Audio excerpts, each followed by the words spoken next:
میں تمام احباب کا خاص طور پر اللہ تعالیٰ نے مجھے جو عزت وقار خاندانی طور پر دیا ہے وہ تمام اس پہ لگایا جائے گا، اللہ پوری توانائیوں سے کیا جائے گا۔ باقی احباب سارے بالخصوص اس حوالے سے واقف ہیں کہ کس طرح سے ہمارا باون نگر شہر کے حوالے سے ابھی تک کبھی ویلفیئر کے اس طرح سے، اور اس کے علاوہ طلبہ مسائل کے حوالے سے بھی پچھلے دنوں وہ بھی یہاں پر موجود ہیں، اور انشاءاللہ جمعیت خدمت کے مدار کا تعاون ہمارے ساتھ شامل رہے گا، اور ہم گائے بغیر آپ کے ساتھ ان مسائل کے حوالے سے ملاقات نام تشریف فرمائیں تو وہ اپنے مختصر خیالات آپ کے سامنے بات کریں گے۔ اور اس خوشی کے اندر چار چاند لگ گئے ہیں کہ میرے بہت پیارے بھائی سید مسیح کی آمد کا میں خیر مقدم کرتا ہوں،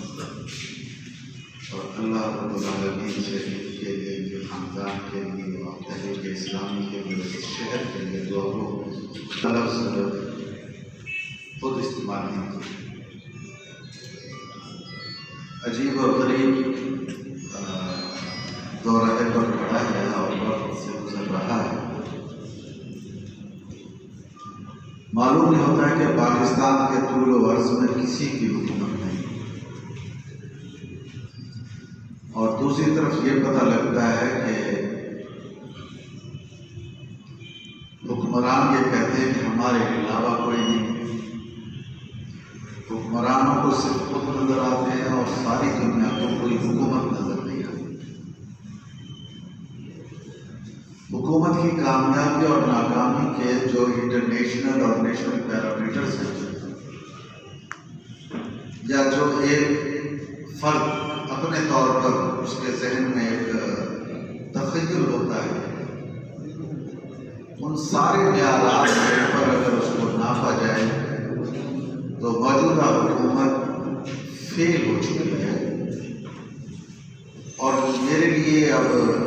مشکل یہ ہے کہ مجھے فیل سے اگلی ڈگری یا کوئی ایسا لفظ مجھے دستیاب نہیں ہے، یقیناً ہوگا، مجھے دستیاب نہیں ہے۔ میں آپ کے سامنے اپنی اس کم فیلنگ کا اعتراف کرتا ہوں۔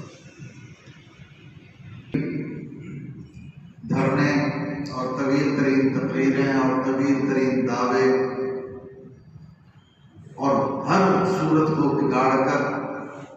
ہر ایک پر الزام لگا کر، ہر ایک کے اوپر کیچڑ اچھال کر، ہر ایک کو بے ایمان، بددیانت اور چور قرار دے کر موصوف حق حکمرانی پر جلوہ فروز ہو۔ اگر میں ایک لمحے کے لیے اس بات کو چھوڑ بھی دوں کہ وہ سلیکٹڈ ہیں یا الیکٹڈ ہیں، تو سوال تو یہ پیدا ہوتا ہے کہ ایک ذمہ داری کے اوپر فائز ہو گئے ہیں تو اب آپ کو پرفارم کرنا چاہیے۔ کئی ادوار ایسے گزرے جو برے ادوار ہیں، لیکن اتنی ناکام خارجہ پالیسی پاکستان کو دیکھنے نصیب نہیں۔ بالکل اسی طریقے سے ملک میں جو مہنگائی اور بے روزگاری کا سیلاب اور عذاب ہے، وہ یقیناً جس سونامی کا ذکر کرتے تھے، اب معلوم ہوا، آپ سمجھ آئے کہ وہ سونامی کیا تھا، اور وہ سونامی مہنگائی اور بے روزگاری کا ہے۔ لیکن اس مہنگائی اور بے روزگاری کے پیچھے اگر معاملہ یوں ہوتا کہ خدا نخواستہ پاکستان کو کسی جنگ کا مسئلہ درپیش ہوتا، اگر یوں ہوتا کہ پاکستان میں اللہ رحم فرمائے کوئی قحط پڑ گیا ہوتا،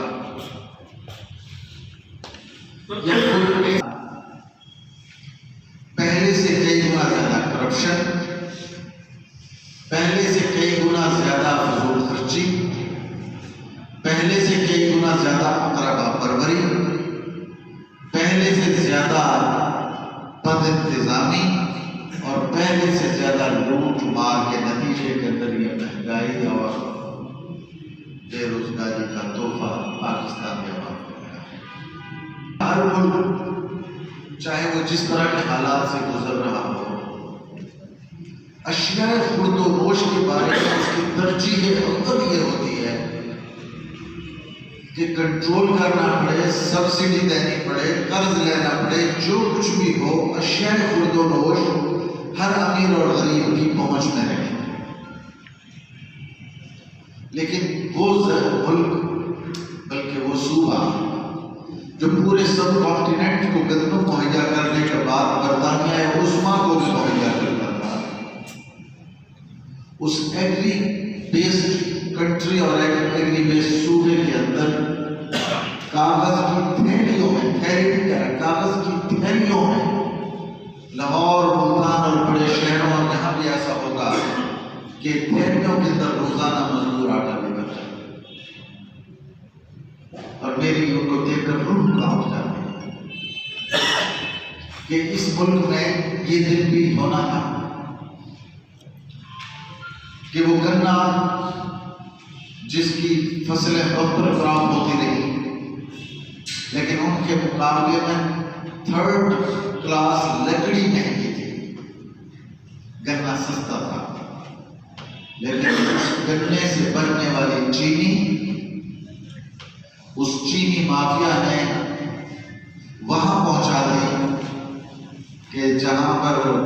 عقل دنگ رہ جاتی ہے۔ اور یہ چینی مافیا کون ہے؟ اس کو تلاش تو کیجیے۔ چینی مافیا یا اپوزیشن میں بیٹھا ہے یا گورنمنٹ میں بیٹھا ہے، آپ کو کہیں اور تو نظر نہیں آتا۔ اور ماشاءاللہ اس نقطے کے اوپر بڑی مثالی محبت ہے عوامی طور پر، بڑا خوبصورت ورکنگ ریلیشن شپ ہے اس لوٹ مار کے پروگرام کے اوپر۔ اگر میں آپ چاہیں گے تو میں گفتگو کے بعد اسٹیٹ بینک آف پاکستان کی پوری رپورٹ میرے پاس ہے، میں آپ کو سنا سکتا ہوں اس 2 منٹ کے اندر کہ جو افراد زر ہے وہ 70 سال کے ریکارڈ کو کراس کر چکا ہے۔ جو قرضے ہیں ڈیولپمنٹ کے لیے قرضے تو لیے جاتے ہیں، اور اگر وہ ٹھیک ڈیولپمنٹ پر خرچ ہوں تو وہ نقصان نہیں دیتے، لیکن تاریخ کے سب سے بڑے قرضے لیے گئے ہیں اور ڈیولپمنٹ ملک کے طول اور اس کا نظر نہیں آتا، بلکہ تمام کام سٹاپ ہو گئے ہیں۔ بالکل اسی طریقے سے مہنگائی کا لازمی نتیجہ پھر بدامنی اور کرائم میں اضافہ ہوا، وہ کرائم میں اضافہ ہوا۔ اب آپ دوسری طرف سے لے جائیے کہ ان کی پارلیمانی کارکردگی کیا ہے۔ پارلیمنٹ کی آج تک کی 2.5 سال کی کارروائی آرڈیننس بیس، رولز آف بزنس جو ہیں ان کو سسپینڈ کر کے یک طرفہ بلڈوزر چلانے کے طریقہ کار، اور لاج دلاری اپوزیشن جو جلد سے کرتی پھرتی ہے، اور جماعت اسلامی کو یہ کہتی ہے،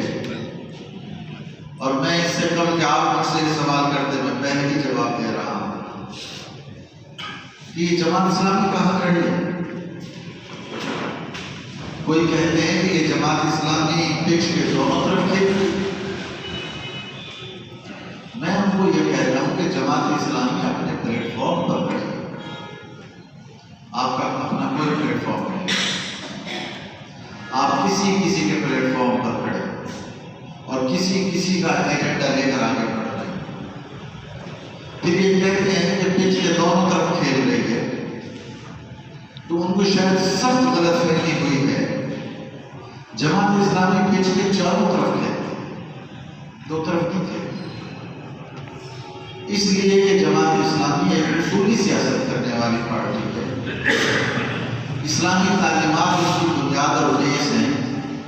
اگر ملک کا بہترین حکمران اور بہترین حکومت کوئی اچھا تو جماعت اسلامی اس کی تائید کرنے پر مجبور ہے، بلکہ تنقید کرنے پر مجبور ہے۔ اس لیے یہ روایتی اپوزیشن اور روایتی ایوان اقتدار کی پارٹی نہیں ہے، بلکہ یہ اسلام بیسڈ پارٹی ہے۔ لیکن پھر اس اپوزیشن نے کہا کہ آپ آئیے ہم مل کر جدوجہد کرتے ہیں، تو ہم نے کہا آئیے بات چیت کرتے ہیں، بتائیے آپ کا ایجنڈا مہنگائی ہے، آپ کا ایجنڈا بے روزگاری ہے؟ تو بلاول کہتے ہیں کہ ابو بچاؤ، مریم صاحبہ کہتی ہیں ابو بچاؤ ایجنڈا، تو آپ کے ابو ہیں، آپ بچائیے، ہم کیوں بچائیں؟ آپ کے ابو ہیں دونوں نے، اگر انہوں نے کرپشن کی ہے تو آپ جواب دیجیے، نہیں کیا تب بھی آپ دفاع کیجیے، ہم کیوں بچائیں؟ اس لیے پھر ہم نے اس اپوزیشن کی کا رول دیکھا۔ 2.5 سال میں انہوں نے اسمبلی اور سینٹ کے اندر بدترین رول پلے، بدترین رول۔ ان کے اوپر لفظ اپوزیشن صادق نہیں آتا، منطبق نہیں ہوتا۔ اگر میں 1 by 1 آپ کو گنوانا شروع کروں کہ دنیا کی آپ پارلیمانی تاریخ اٹھا لیجیے، کہیں آپ کو یہ منظر نہیں ملے گا کہ جس طریقے سے اس اپوزیشن نے ہر اہم مرحلے کے اوپر، ہر مشکل مرحلے کے اوپر جب گورنمنٹ کو دبایا جا سکتا تھا، انہوں نے اس کو فیسیلیٹیٹ کیا۔ آپ کے علم میں ہے امتناع شراب کے خلاف بل پیش کیا ہندو ممبر پارلیمنٹ، اور آپ حیران ہوں گے کہ ایک کرسچن ممبر پارلیمنٹ نے اس کی تائید کی، اور یہ گورنمنٹ اور اپوزیشن دونوں نے مل کر اس کو مسترد کیا۔ پھر سود کے خلاف ہمارے واحد ممبر اسمبلی میں مولانا عبدالاکبر چبرانی صاحب نے ریزولیشن پیش کی کہ سپریم کورٹ میں جو اسٹے آرڈر چل رہا ہے، جو گزشتہ 30 ایئرس یا نواز شریف نے لیا تھا، تو نواز شریف تو ایک برا آدمی تھا، تو بہت اچھے آدمی ہے، اس کو واپس لے لو۔ برے آدمی نے برا کام کیا تھا تو بہت اچھے آدمی ہے، تم اچھا کام کرو۔ تو ان دونوں نے مل کر اپوزیشن، اس کے اندر ANP، اس کے اندر بلوچستان کی قوم پرست پارٹی، اس میں MQM، اس میں فلانی ہے، اس میں ڈمکانی ہے، اس میں نون پے کاف جی، سب نے مل کر متفقہ اللہ اس کے رسول کے ساتھ جنگ اور مسترد کیا۔ پھر اسی طریقے سے ویسے کہ میں آپ کو ایک درجن گنوا سکتا ہوں۔ اب جب انگلینڈ میں بیٹھ کر، لندن میں بیٹھ کر کہتے ہیں یہ کام باجوہ نے کیا، اور یہ کام باجوہ نے کیا، اور یہ کام باجوہ نے کیا، اور یہ جنرل فیض نے کیا،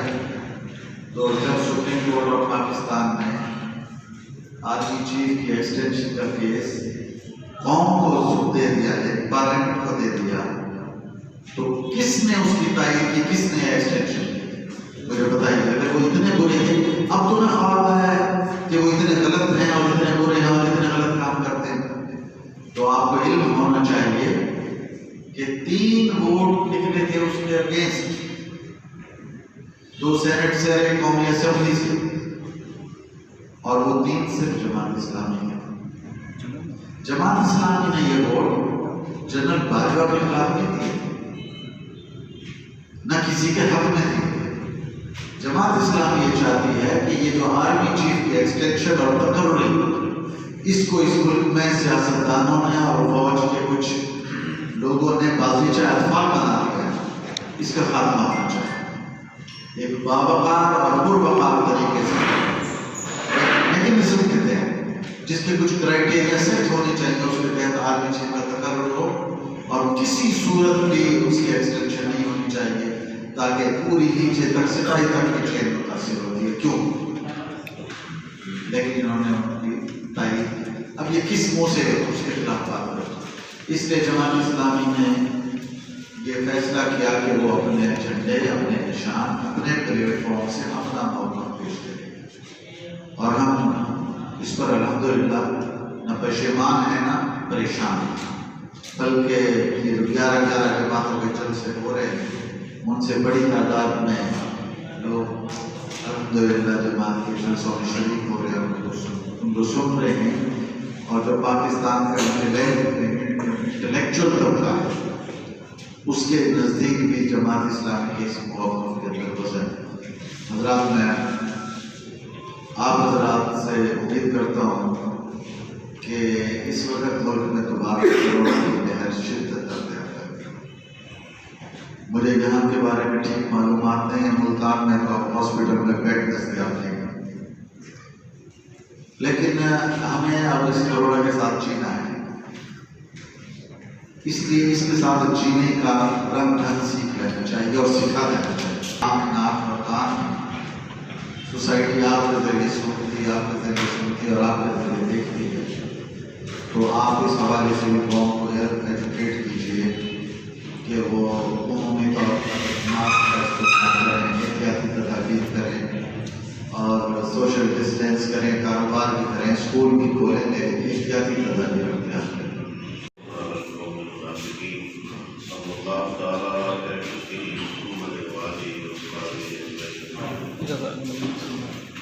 واٹس ایپ